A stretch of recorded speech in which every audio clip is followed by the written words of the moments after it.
Hi, Philip. My name is Shelby. Thank you so much for coming into the clinic today. I heard you're wanting to seek out some support today. Yes, Okay, awesome. Well, I'm really glad you're here. So thank you for being here today. thank you. Yeah. Before we did get started, I did want to let you know about some things. I want to make sure that we are fully transparent with each other because you are going to be open and honest with me. So I want to be open and honest with you. First, I did want to let you know that I am a social work intern here at the clinic, which means I am under supervision of a licensed clinician. So, if you do have any concerns, you have any questions that maybe I can't answer, or you have any concerns about your care, I do want to make sure that we do get those addressed. So, we can always pull them in, and that way we can all three talk to them together, or you can talk to them by yourself as well if you feel more comfortable. Okay, Perfect. And this can be a little bit of a lengthy process. So I do want to let you know that if you need to take a break, you need to take a restroom break, a water break, or a breather, anything like that, go ahead and let me know and we can definitely take those breaks, okay? okay, And lastly, I do want to let you know that I am a mandated reporter.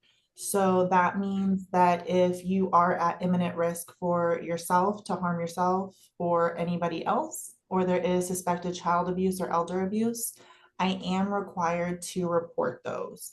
So I did want to have that full transparency with you on that, okay? okay.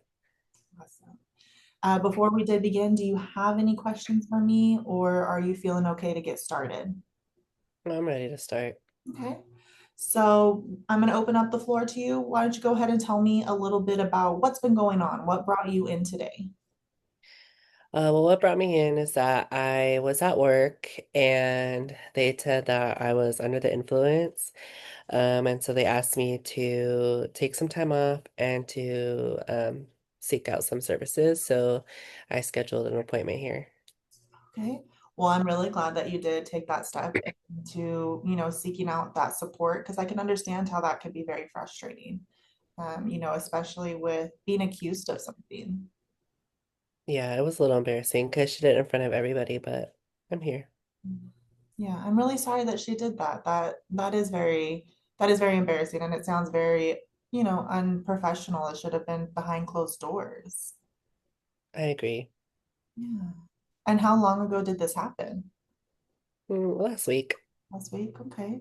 So it's kind of been something that you've been dealing with for the past week. And that can be a lot for somebody, especially with being out of work all that time. That is a big financial strain on somebody. Yeah, it is. I'm not getting paid to be here. I don't have like time to pay for my time away, but I'm here. Okay. I do want to check in, Philip, and ask because that is a lot for somebody to have on their plate, and that can bring up a lot of things. So I do want to check in and ask, are you having any thoughts of suicide tonight? No, not currently. And I know you said that you're not having any thoughts of suicide, but I also still want to check in and ask, are you having any thoughts of wanting to harm anybody else? No. No. Okay.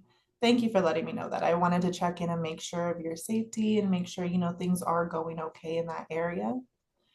So when you say that you have been dealing with this for the past week, how have you been coping with it? Um, well, I have been, just kind of just playing on my phone. Okay. So it sounds like you've been trying to distract yourself. For sure. And Philip, I do want to ask, this can be a very touchy question to ask, and I want you to know that this is coming from a place of no judgment.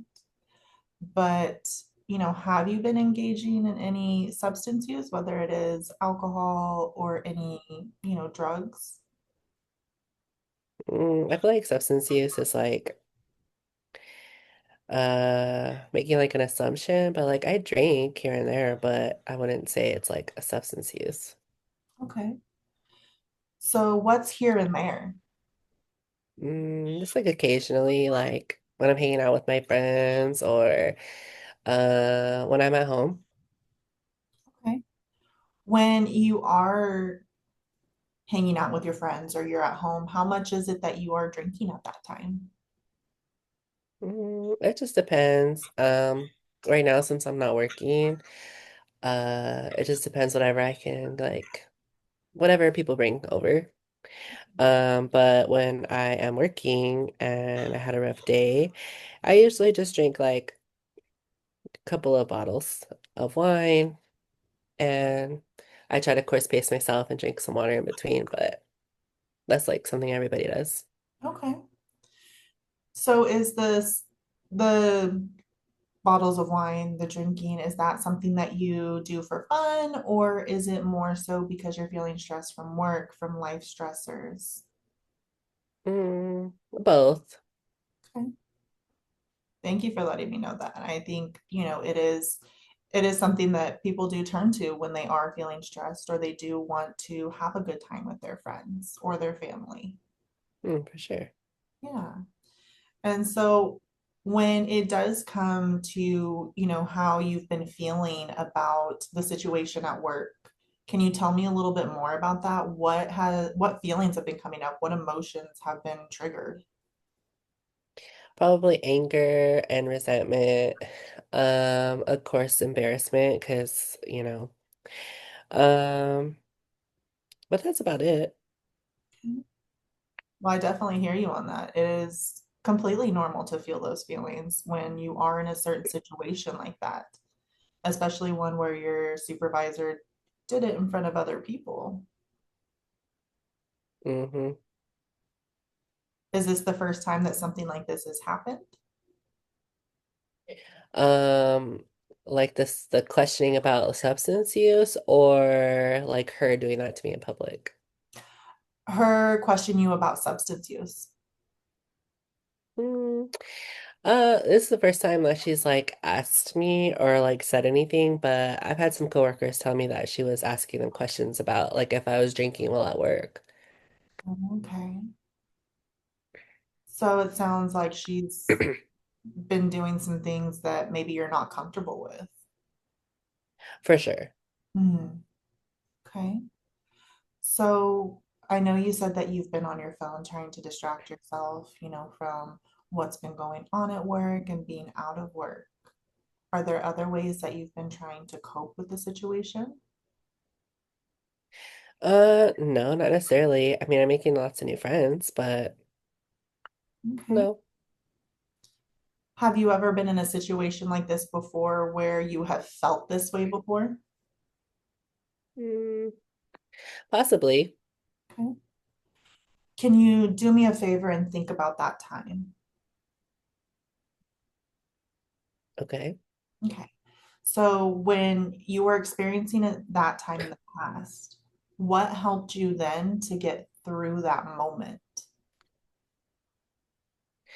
Well, the last time I was in a situation like this, I was working retail and they were accusing me of like using drugs, but I wasn't using drugs. I was just, having a drink here and there, like, not on the clock, but Mhm.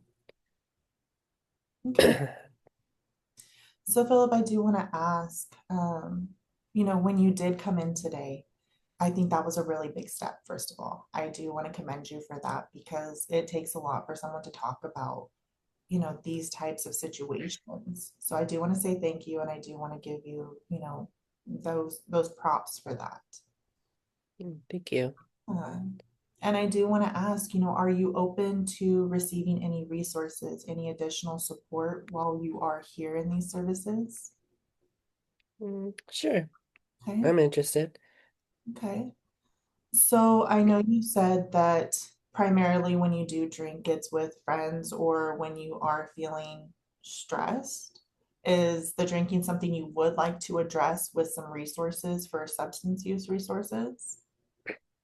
Mm, I'm open to it, to seeing what's out there. Okay. Do you mind if I do give you a resource right now? Sure. Okay. So with our clinic, we are teamed up with a substance use division. They have an access line, and I can get you that number. And so that way, maybe if you're comfortable with it, we can call together, or if you feel more comfortable just calling on your own. So that way you can see what services they do provide, whether it's outpatient treatment, any groups that might be like support groups, recovery groups of such that could be beneficial to you for that. How does that sound? That sounds good. Okay. And are there any other resources that you feel like you're looking for too, whether it's looking for new job or anything for housing? Can you tell me a little bit more? Sure. Well, I think if there's any resources available to help me with like my PG&E bill, that would be great because since I'm not working, that's been kind of a stressor on me. Um, but I definitely would like if there's resources for like to better myself, to find like a better job, I would take that. Okay. I can definitely get you connected with America Job Centers, and that way they can help you with whether it's looking at resumes and looking for jobs in your area that do fit the job area that you're looking for. So we can definitely get you connected there. And then you and I can go, we can call together to PG&E and see if um, they do have payment options that can help with that since you are a little bit in a bind at the moment. So that way we can see together. How does that sound? That sounds good. Okay. So let's take a look at this next maybe 24 hours. Okay. Okay. What are some things that you would be able to do for you in the next 24 hours that could help with how you are feeling right now? Um, well, I can hang out with some friends. Okay. What would you guys do when you're hanging out? We usually go out dancing. Okay. And so I know we talked a little bit about those resources. Do you feel like going out and dancing would be something that's healthy in this moment? Um, like if I don't drink, yeah. Okay. What's an alternative that you can do to drinking when you go out dancing? Mm, I could have some tacos. Okay. I like that plan. That sounds like a good one. That sounds pretty good. Sounds pretty good too. And so I do want to see if we can follow up in about maybe a week or so, just to see how you're doing and we can check on those resources. How does that sound? That sounds good. Okay. I will have you check in with Barbara over at the front desk. So then that way she can let you know what days are available and what days work best for you. Is that okay? Oh, that's perfect. Okay. So, we did talk about those resources. I just want to recap a little bit about our session today. So we did talk about those resources. We talked about the substance use access line. We did talk about, we can call together to PG&E, and then the America's Job Center. So sound like, pretty good resources to start off with right now. Yeah, for sure. Okay. So then I know you said in the next 24 hours you can hang out with your friends, you can get some tacos, go dancing. And then I'll have you meet with Barbara over at the front desk so that way you can schedule the next session. I would like to do it for about a week. Is that okay? That's fine. Okay. And if anything does come up, Philip, I do want you to know you can call the office. We can see if we can get you scheduled in anytime sooner. If there is anything that does pop up that you need to see us or talk to us sooner. Okay. Okay. And if you need any other support outside of office hours and we're not available, please do reach out to 988. They are available 24/7 for you. So you can definitely reach out to them for any crisis support. Okay. Okay. Okay. Before I did end the session, Philip, did you have any questions for me or is there anything else that I can help you out with? The only question I have is, are we gonna call PG&E today or is that during our follow-up? What would you feel more comfortable with? Would you like us to call today? If you have the time. Most definitely. Then we can definitely call once we set up your next appointment. Just come back in and then we can start that phone call together. Okay. Okay, awesome. I will see you in a few minutes, Philip, but thank you again for coming in. I'll let you go so that way you can schedule the next session with Barbara for right now. Okay. Okay, Thank you. thank you.